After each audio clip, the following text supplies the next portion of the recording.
Concernant la sécurité ou le sentiment d'insécurité, nous l'avons entendu avec les résultats d'ailleurs du premier tour, c'est un des messages. Oui, les cambriolages ont augmenté fortement sur Saint-Nazaire. Sur ce sujet, je n'ai pas de dogme, je suis un garçon extrêmement pragmatique. Mais je ne rêve pas d'une ville sous vidéosurveillance ou vidéoprotection.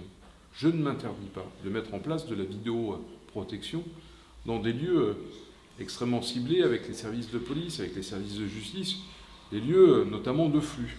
Nous l'avons démontré. Premier point, nous avons mis la vidéoprotection dans nos bus de l'Astral, puisque c'était un lieu important de gêne, de délit.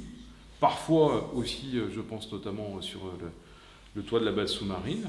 Et il y a peut-être d'autres lieux à regarder, à cibler, mais en partenariat avec les services de police. Ça, c'est le premier point.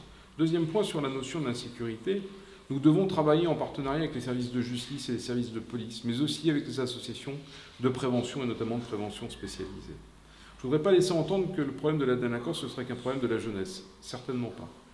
Autre point qui me semble important, c'est de travailler aussi dans une relation avec les entreprises, avec les grands donneurs d'ordre que nous sommes. C'est-à-dire ces jeunes, celles et ceux mineurs, la seule issue serait la prison.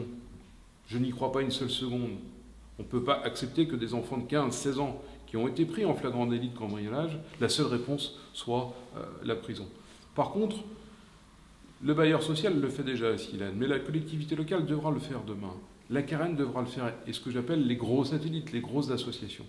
C'est d'avoir dans nos structures des hommes et des femmes dont on leur dit prenez du temps pour recevoir ces jeunes, pour pouvoir réparer la cage d'escalier, pour pouvoir travailler à la propreté, etc., pour leur rappeler les règles. Il y a une heure d'embauche, une heure de débauche, il y a le vivre ensemble pour que demain, ils soient peut-être plus respectueux de leur environnement et prendre conscience de la réparation. C'est un élément important.